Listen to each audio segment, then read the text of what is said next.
छूतों के नाम पे, दलितों के नाम पे घड़ियालू आंसू बहाने वाली कांग्रेस पार्टी का चेहरा उजागर हो गया है। अर्थात कांग्रेस पार्टी और भारतीय जनता पार्टी दोनों एक ही थैली के चट्टे बट्टे हैं और दोनों ही इस देश में ऊर्ध्वाधर खड़ी हुई समाज व्यवस्था को बरकरार रखना चाहते हैं। भारत में छुआछूत हर जगह पर बरकरार है। प्रधानमंत्री के कार्यालय में भी छुआछूत बरकरार है, राष्ट्रपति के कार्यालय में भी छुआछूत बरकरार है और गांव में तो छुआछूत बरकरार है। तो छैल सिंह ने सोशल ऑर्डर को लागू करने का खुलेआम ऐलान किया है। तो इस दृष्टिकोण से छैल सिंह के खिलाफ कार्रवाई होनी चाहिए।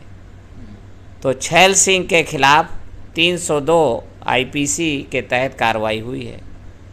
छुआछूत का जो धारा है, एट्रोसिटीज SC/ST एक्ट लगी है, पर अनटचेबिलिटी एक्ट है जो, उसका तो इस केस में उपयोग ही नहीं किया गया है। दुर्भाग्य है कि पूरे देश में हत्या के जुर्म में और अन्याय अत्याचार के अपराध में तमाम लोगों को सजाएं हुई हैं। SC/ST एक्ट में भी सजाएं हुई हैं, पर छुआछूत के आरोप में भारत में एक भी सजा किसी को नहीं हुई है। दोस्तों नमस्कार, आप देख रहे हैं जनप्रख्यात। मैं हूं संतोष शाक्य। दोस्तों आज मेरे साथ हैं दद्दू प्रसाद जी, जो पूर्व कैबिनेट मंत्री हैं उत्तर प्रदेश सरकार के और राष्ट्रीय संयोजक हैं सामाजिक परिवर्तन मिशन के। तो दोस्तों आज़ादी के 75 साल पूरे हुए हैं और सरकारी स्तर पर बड़े बड़े आयोजन किए जा रहे हैं, चाहे वह केंद्र सरकारें हों, राज्य सरकारें हों, बड़े बड़े आयोजन कर रही हैं। लेकिन ऐसे समय पर कई ऐसी अप्रिय घटनाएं भी घट रही हैं जिनको लेकर पूरे देश में एक रोष हो रहा है या दुख हो रहा है। तो इन विषयों को लेकर हम सर से बात करेंगे। तो सर आपका बहुत बहुत स्वागत है जनप्रख्यात पर। शुक्रिया, धन्यवाद। तो सर पहला सवाल मेरा यही है कि आज़ादी के 75 साल पूरे हुए हैं और राजस्थान में एक बहुत ही दुर्भाग्यपूर्ण घटना हुई, तो कैसे आप इस चीज़ को देख रहे हैं, आज़ादी के 75 साल जो पूरे हुए हैं?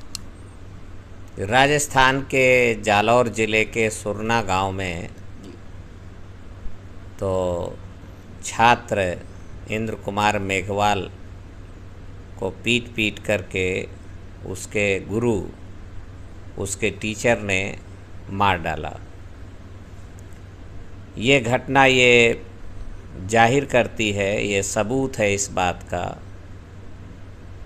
उसके ऊपर आरोप लगाया गया है जिसका कि FIR की तहरीर में भी उल्लेख है कि टीचर छैल सिंह की मटकी से पानी पीने के कारण वो गुरु, जो सरकारी कर्मचारी भी है, तो वह क्रोधित हो गया और क्रोधित होकर के उसने उनको पीटना चालू कर दिया। इसका मतलब ये है कि भारत में छुआछूत हर जगह पर बरकरार है। प्रधानमंत्री के कार्यालय में भी छुआछूत बरकरार है, राष्ट्रपति के कार्यालय में भी छुआछूत बरकरार है और गांव में तो छुआछूत बरकरार है ही। और छैल सिंह ने ये जाहिर किया है कि वो IPC और भारत के संविधान पर उसका विश्वास नहीं है। आज भी भारत में वो सामाजिक व्यवस्था को, सामाजिक कानून को मानता है।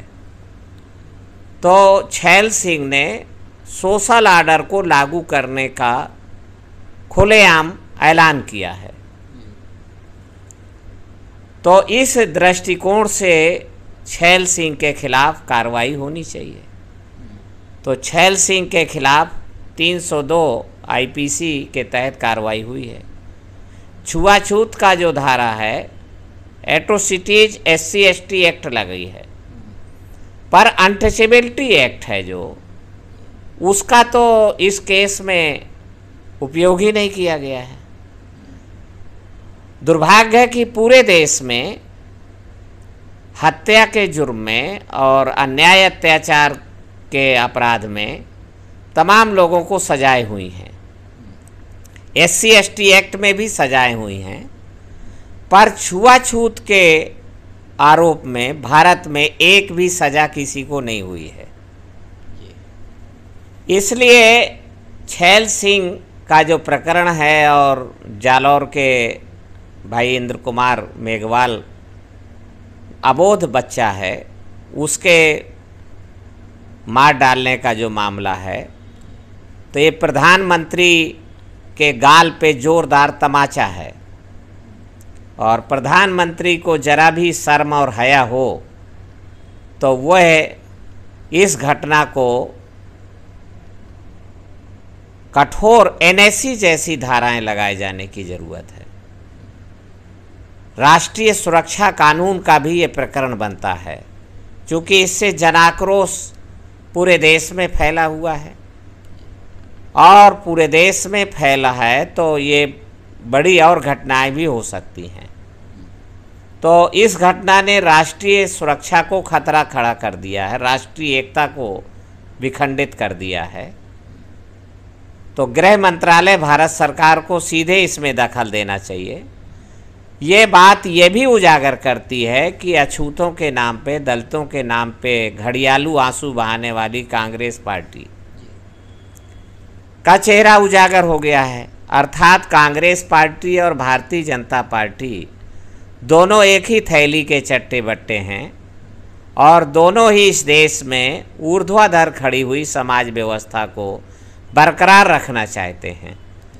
तो जिस तरीके से मैं मानता हूं कि गुरु द्रोणाचार्य ने एकलव्य का अंगूठा कटवा लिया और गुरु द्रोणाचार्य को दंडित नहीं किया गया, तो गुरु द्रोणाचार्य को मैं मानता हूं कि उतना दोष उसका नहीं है जितना कि भारत के कानून का दोष है, सामाजिक व्यवस्था का दोष है।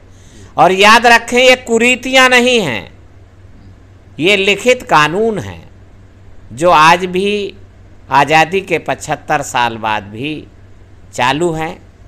मैं बुंदेलखंड से आता हूँ, बुंदेलखंड के गांव-गांव में अभी भी छुआछूत बरकरार है।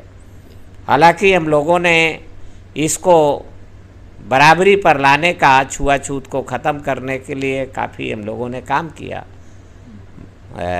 कमज़ोर तबके के लोग को अप हुए शिक्षा के माध्यम से, सरकारी नौकरियों के माध्यम से, राजनीति में, शासन प्रशासन में हिस्सेदारी के माध्यम से उनकी हिस्सेदारी बढ़ी है, आर्थिक स्थिति भी मजबूत हुई है। पर छुआछूत ये अपवित्रता का मामला नहीं है, ये गंदे पैसे का, गंदगी से ताल्लुक़ नहीं है। ये कहना झूठ है और बीमारी से ध्यान हटाना है कि ये गंदगी के कारण है। ये नफ़रत का मामला है, घृणा का मामला है। क्योंकि मैं कितना भी साफ सुथरा हूँ, परंतु मुझसे अगर नफ़रत है किसी को, तो मैं उसको कैसे मजबूर कर सकता हूँ कि वो मुझसे गले मिले। तो ये सीधे सीधे नफ़रत का मामला है, और देश की 1/4 आबादी नफ़रत की शिकार है इस देश की मनोविधान पर आधारित सामाजिक व्यवस्था के कारण।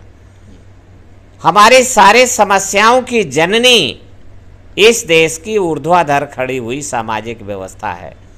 तो इस देश की सामाजिक व्यवस्था के खिलाफ जन विद्रोह तैयार होना चाहिए, और प्रधानमंत्री नरेंद्र मोदी को इस घटना में और भारत सरकार के गृह मंत्रालय को दखल देना चाहिए, और कठोर से कठोर कार्रवाई करके अभियोजन पक्ष को, जिस तरीके से दिल्ली में निर्भया कांड को लेकर के और फास्ट ट्रैक हियरिंग हुई, तो अगर भारत सरकार ऐसी घटनाओं पर रोक लगाना चाहती है तो इसकी फास्ट ट्रैक हियरिंग होनी चाहिए, और छुआछूत की जड़ घृणा को इस देश से समाप्त किया जाना चाहिए। क्योंकि घृणा को जो 2000 साल पहले बौद्धों के खिलाफ घृणा का प्रचार किया गया था, वही अछूतों के खिलाफ, चूंकि अछूत ही बौद्ध हैं, देर तक रहने वाले बौद्ध हैं, बाकी तो बौद्ध धर्म छोड़ दिए और ब्राह्मण धर्म के पिछलग्गू हो गए और बाद में हिंदू कहलाए। पर जो लोग लंबे समय तक बौद्ध धर्म ही बने रहे तो उनके खिलाफ ब्राह्मण धर्मावलंबियों ने घृणा का, नफरत का प्रचार किया। आज वह नफरत का प्रचार शिफ्ट कर रहे हैं अब मुसलमानों की तरफ। तो इसलिए नया भयावह खतरा मुझे सामने दिखाई देता है और ये भारतीय जनता पार्टी की सरकार देश की नेशनल इंटीग्रेशन को तहस नहस कर देना चाहती है, राष्ट्रीय एकता को खतरा है। तो मैं इसकी तीखी और कड़े शब्दों में हम निंदा करते हैं और रूट काज है जो बीमारी का, बीमारी की जो जड़ है वो इस देश की सामाजिक व्यवस्था है। उस सामाजिक व्यवस्था के खिलाफ हमें जन जागृति, जनमत और जन विद्रोह तैयार करना होगा। तो सर, जैसे राजस्थान का मामला हुआ तो उसमें जो इंद्र कुमार मेघवाल का परिवार है, लोगों ने इस पे सवाल उठाया कि उन्हें केवल 5 लाख मुआवजा दिया गया, जबकि अगर कोई और पीड़ित होता है जो सवर्ण जाति का होता है तो उसे 50 लाख 1 करोड़ मुआवजा दिया जाता है। तो इस विरोध को आप कैसे देखते हैं और इसे आप कैसे देखते हैं? नहीं, लोगों का नज़रिया है अपना सोचने का, पर इंद्र कुमार मेघवाल के परिजनों को 10 करोड़ रुपया दे करके भी आप भरपाई नहीं कर सकते हैं जो क्षति हो गई है। भारत सरकार को तो इसमें अधिकतम से अधिकतम धनराशि मुआवजे के रूप में देना ही चाहिए, पर इसकी भरपाई नहीं हो सकती है। इसकी भरपाई तो इस देश का जो छुआछूत का कानून है उसको सख्ती से लागू करने पर ही हो सकती है, और इस देश की सरकारें छुआछूत के कानून को तो लागू ही नहीं कर रहे हैं। इस कानून को लोग जान न जाएं तो शिक्षा को रोक रहे हैं, और पूरे देश में शिक्षा रोक दी गई है। शिक्षा अभी आने वाले समय में और भयावह सामने दृश्य दिखाई देंगे कि जिसके पास भारी भरकम धनराशि है वही अपने बच्चों को शिक्षित कर पाएगा, जिसके पास मध्यम वर्गीय धनराशि है वो भी अपने बच्चों को क्वालिटी एजुकेशन नहीं दे पाएगा। इतनी महंगी शिक्षा ये लोग करने वाले हैं। चूँकि शिक्षा के कारण ही तो भारत की समाज व्यवस्था के खिलाफ विद्रोह के स्वर गूंज रहे हैं। शिक्षा के कारण ही तो भारत का शोषित पीड़ित वर्ग अपनी हिस्सेदारी मांग रहा है। तो मेन गेट बंद कर दीजिए। शिक्षा के कारण ही स्वाभिमान जाग रहा है। शिक्षा हमें आगे मजबूत करती है, सशक्त बनाती है, इसलिए शिक्षा को बचाया जाना जरूरी है। तो सर, अभी आप देख रहे हैं कि राजस्थान में जो ये घटना हुई उसके खिलाफ जो छैल सिंह है उसकी जाति के लोग, वो राजपूत ठाकुर जाति का व्यक्ति है, तो उसकी जाति के लोग लगातार पंचायतें कर रहे हैं। आज भी उन्होंने शायद पंचायत की है और सरकार उस पर कोई रोक नहीं लगा रही है। तो सरकार भी क्या संगठित रूप से दलितों के खिलाफ ये नफरत जो फैलाई जा रही है उसमें इन्वॉल्व हो रही है? नहीं, निश्चित रूप से भारतीय जनता पार्टी खुलेआम कहती है। कांग्रेस में और भाजपा में यही फर्क है कि भारतीय जनता पार्टी ढिंढोरा पीट के खुलेआम कहती है कि मैं सवर्णों की पार्टी हूँ और हम इस देश की सामाजिक व्यवस्था को, आइकॉन सोशल ऑर्डर है ये, आदर्श समाज व्यवस्था, इसको हम बनाए रखना चाहते हैं। कांग्रेस पार्टी दोगली पार्टी है, छुपी हुई पार्टी है। वो खुलेआम नहीं कहती है, पर अंदर अंदर सामाजिक व्यवस्था को, इस देश के ऊंच नीचता, भेदभाव, छुआछूत, गैर बराबरी की व्यवस्था को बनाए रखना चाहती है। आम आदमी पार्टी, भारतीय जनता पार्टी ने नई तैयार कर दिया है, संघ परिवार ने। क्योंकि संघ परिवार जवाहरलाल नेहरू के ध्वंसावशेष खत्म करना चाहता है। जवाहरलाल नेहरू गांधी से थोड़ा इतर थे। गांधी और आरएसएस एक हैं, बल्कि गांधी का उत्तराधिकारी है राष्ट्रीय स्वयंसेवक संघ। जैसा मोहनदास करमचंद गांधी चाहते थे वैसा ही आरएसएस कर रही है।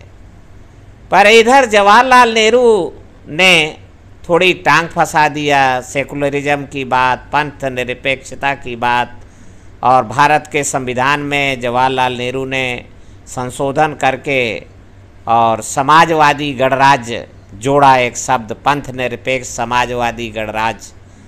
तो जवाहरलाल नेहरू के वो ध्वंसावशेष को ख़त्म कर देना चाहती है, पर विपक्ष तो रहना चाहिए।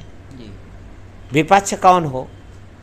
तो भारत के दलितों, पिछड़ों, आदिवासियों और मुसलमानों के बीच से कोई एक सशक्त विपक्ष न तैयार हो जाए, इसलिए आम आदमी पार्टी विपक्ष के रूप में रहे, ऐसा भारतीय जनता पार्टी आरएसएस मुख्यालय का ये योजना है।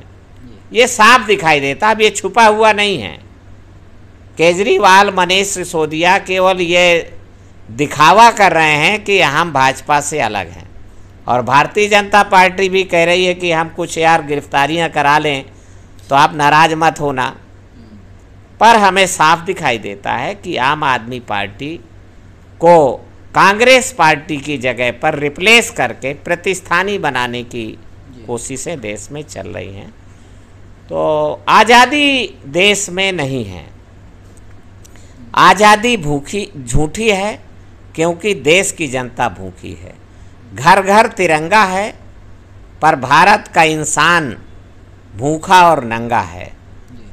यह आज़ादी झूठी है क्योंकि देश की जनता आज भी अछूती है, अछूत है ये देश की जनता।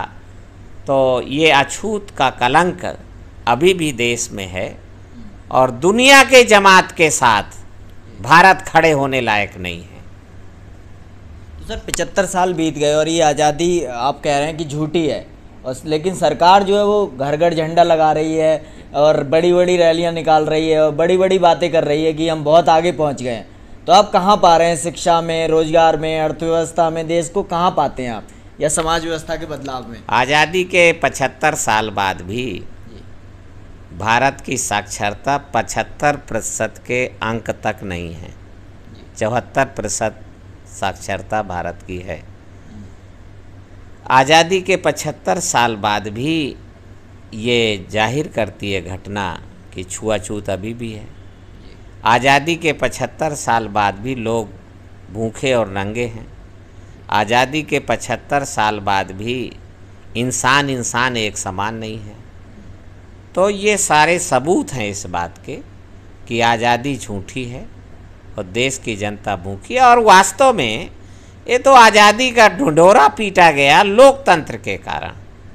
अगर 1930 की गोलमेज सभा लंदन में लोकतंत्र को स्वीकार न किया गया होता और 1935 के सेकेंड इंडिया एक्ट में लिखित रूप में उसको ना मंजूर कर लिया गया होता, तो ये आज़ादी का भी ढिंढोरा पीटने की ज़रूरत नहीं थी।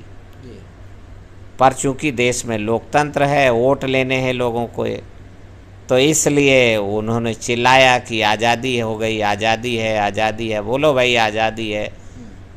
ये कोई आज़ादी नहीं है। जिस देश में अमीरों के नोटों से गरीबों के वोट लूटे जाएं, बहन बेटियों के बलात्कार हों, खुलेआम बलात्कार हों, और बलात्कार को बलात्कार की परिभाषा में न लिया जाए। नायर समुदाय है केरल में, आज भी वहाँ परंपरा है कि उसकी बहू बेटियों के साथ जब तक नंबूदरी पाद तो वो संसर्ग नहीं कर लेता है, वो बलात्कार की श्रेणी में नहीं है, वो संभोग सहवास की श्रेणी में आता है। और जबकि है खुलेआम बलात्कार, वो परंपरा जनित तरीके से किया जा रहा है। तो कैसी आज़ादी है? महफूज नहीं है लोग। अर्थव्यवस्था, संविधान का अनुच्छेद 38 तो आय की समानता की बात कर रहा है, सामाजिक समानता की बात कर रहा है, और ये स्टेट की जिम्मेदारी है। स्टेट इससे मुकर नहीं सकती है, पर स्टेट तो दूसरा ही एजेंडा लागू करना चाहती है। लोकतंत्र को ख़त्म करना चाह रहे हैं, भारत सरकार लोकतंत्र के खिलाफ है, और ढिंढोरा पीट रहे हैं कि राष्ट्रपति राष्ट्रपति। किसको धोखा दे रहे हैं? भारत के संविधान के अनुसार यूनियन गवर्नमेंट की सारी पावर यूनियन कैबिनेट में सन्निहित है, और राष्ट्रपति केवल संविधान में बाबा साहब अम्बेडकर ने ही संविधान सभा में कहा कि राष्ट्रपति इस तरीके से केवल रबर स्टैंप होंगे, पर इमरजेंसी आपातकाल में राष्ट्रपति के पावर बढ़ जाते हैं। तो इसलिए कठपुतली लीडरशिप के द्वारा देश में कोई बदलाव नहीं लाया जा सकता। भारत में सक्षम नेतृत्व के, चरित्रवान शीलवान नेतृत्व के विकास की ज़रूरत है। तो सर, इस समय जैसे आप देख रहे हैं कि 75 साल बीत चुके हैं आज़ादी के, आप भी एक सामाजिक परिवर्तन मिशन के नाम से संगठन चला रहे हैं, तो आप लोग किस तरह की आज़ादी चाहते हैं? आपका मिशन क्या है? बहुत सारे राज्यों में पिछड़ों की और दलितों की सरकारें भी रही हैं, तो जिस आज़ादी का आप कल्पना कर रहे हैं वो क्यों नहीं आ पा रही है? उनके मुद्दे क्या हैं या कैसे आ सकती है? जो आज़ादी हम जैसी चाहते हैं, तो हमने मानवर कांशीराम जी के साथ अपना पूरा जीवन लगाकर और पूर्णकालिक कार्यकर्ता के रूप में हमने वो जनमानस बुंदेलखंड में तैयार किया। 1995 की सरकार, जो सिंबॉलिक सरकार थी, जिसको मानवर कांशीराम जी ने लखनऊ में बैठकर चलवाया, वो समाज सामाजिक बदलाव की सरकार थी और सम्राट अशोक के सपनों का भारत। अरे भाई, धन धरती नहीं बांट सकते हो तो शिक्षा तो ना बाधित करो, और अगर आप बच्चे बच्चे को शिक्षा देने के एजेंडे पर ईमानदारी से काम तैयार हो जाएं, तो कोई बेरोजगार नहीं रहेगा। सभी जो इंटरमीडिएट और ग्रेजुएट नौजवान हैं, वो सब शिक्षक के काम में ही लग जाएंगे। पर ये सरकार, अगर बच्चा बच्चा शिक्षित हो जाएगा तो लोकतंत्र कामयाब हो जाएगा, और लोकतंत्र अगर कामयाब होगा तो जिनकी आबादी ज़्यादा है वो लोग देश के हुक्मरान बन जाएंगे, शासक बन जाएंगे। तो सरकार तो डरी हुई है, इसलिए अल्पजनों की सरकार रहे, बहुजनों की सरकार ना आने पाए, तो बच्चा बच्चा शिक्षित नहीं होना चाहिए, कुछ ही लोग शिक्षित होने चाहिए। तो जो धनाढ्य लोग हैं वो शिक्षित हो रहे हैं, और पूरा चुनाव अब धनवानों के हाथ में चला गया है। 135 करोड़ की आबादी में से तो मात्र 1 लाख लोगों के हाथ में देश का राजपाट है, नियंत्रण है उनका, वही चुनाव लड़ सकते हैं। 1 लाख की संख्या से, इस जनसंख्या से बाहर के लोग चुनाव लड़ेंगे, पर वो विजेता नहीं बनेंगे। अगर तो धन से चुनाव हो रहा है, और अब जो टीएन शेषन ने चुनाव सुधार मानवर कांशीराम जी के मशवरे पर शुरू किया था। मानवर कांशीराम जी की टीएन शेषन की दोस्ती भी हो गई थी, और मैं मानता हूँ कि इसीलिए ब्राह्मण समुदाय ने टीएन शेषन को सजा दिया और लगभग सामाजिक बहिष्कार करके रखा। वो दोनों पति पत्नी आइसोलेशन में मरे हैं बेचारे। तो इस देश का ब्राह्मण समुदाय उन लोगों को महिमा मंडित करता है जो गैर बराबरी, ऊंच नीचता की भावना को बढ़ावा देते हैं, जो बराबरी लाने के लिए काम करते हैं उनको दंडित करता है, और प्रकारांतर से यही कारण है कि कुर्मी समाज में ही 2 महापुरुष पैदा हुए, छत्रपति साहू महाराजा और सरदार वल्लभ भाई पटेल। पर छत्रपति साहू महाराजा को ब्राह्मण समुदाय और इस देश का शासक वर्ग तो उनका नाम नहीं लेना चाहता है, फूटी आंखों नहीं देखना चाहते हैं, क्योंकि छत्रपति साहू महाराजा ने समानता के लिए जीवन भर संघर्ष किया, अपने राजपाट की परवाह नहीं किया। और सरदार वल्लभ भाई पटेल उनके लिए एक न वो उनकी महिमा मंडन है, क्योंकि उन्होंने गैर बराबरी, ऊंच नीचता, भेदभाव, बाबा साहब अम्बेडकर तो पिछड़ों के लिए आरक्षण लाना चाहते थे, सरदार वल्लभ भाई पटेल तो पिछड़ों के लिए आरक्षण लागू नहीं होने दिया। तो ये सरकार उनको, तो ये सारी चीज़ें समझी जा सकती हैं। तो हमें एक बड़ी आज़ादी के लिए लड़ना होगा और नौजवानों को इस वहम से, इस भ्रम से बाहर आना होगा कि देश आज़ाद है। और सत्ता का हस्तांतरण हुआ है, काले अंग्रेज चले गए, वो गोरे अंग्रेज चले गए, काले अंग्रेज अभी राज सत्ता उनके हाथ में है। और गोरे अंग्रेज तो तब भी मानवतावादी थे, लोकतंत्र जैसी महत्वपूर्ण विधा वो भारत में लागू कर गए। पर ये जो काले अंग्रेज हैं ये तो बहुत ही खतरनाक है, ये लोकतंत्र को ख़त्म कर लिया है। तो हमें एक नई आज़ादी की लड़ाई के लिए संघर्ष करना होगा। तो सर, अभी जो युवा है जो इस वीडियो को देख रहा है, आपने बहुत सारी बातें बताई, आप उन्हें क्या संदेश देना चाहेंगे इस वीडियो के माध्यम से? नहीं, संदेश साफ है कि हमें इस देश के, भारत के संविधान की परिकल्पना, प्रस्तावना के अनुसार समता, स्वतंत्रता, बंधुत्व और न्याय पर आधारित सामाजिक व्यवस्था की स्थापना करने के लिए अपने आप को तैयार करना है, जनमत को तैयार करना है, सामाजिक विद्रोह के लिए जनमत को तैयार करना है। चूँकि किसी के भी हाथ में अगर पावर इस समय राज सत्ता की आ जाती है, तो अगर जनमत नहीं सामाजिक बदलाव के लिए तैयार है, तो वह प्रधानमंत्री या शासक भी सामाजिक समानता को लागू नहीं कर पाएगा। तो जनमत को तैयार करना एक कठिन काम है, लोगों को तैयार करना एक कठिन काम है, पर यह काम करना ही होगा हमें, समाज को। तो निश्चित रूप से और इस जो लोग इस काम को करेंगे, 6000 जातियों में तोड़े हुए लोगों को जोड़ने के काम को करेंगे और सामाजिक बदलाव के लिए काम करेंगे, वो निश्चित रूप से मैंडेट और जन समर्थन उनके साथ होगा।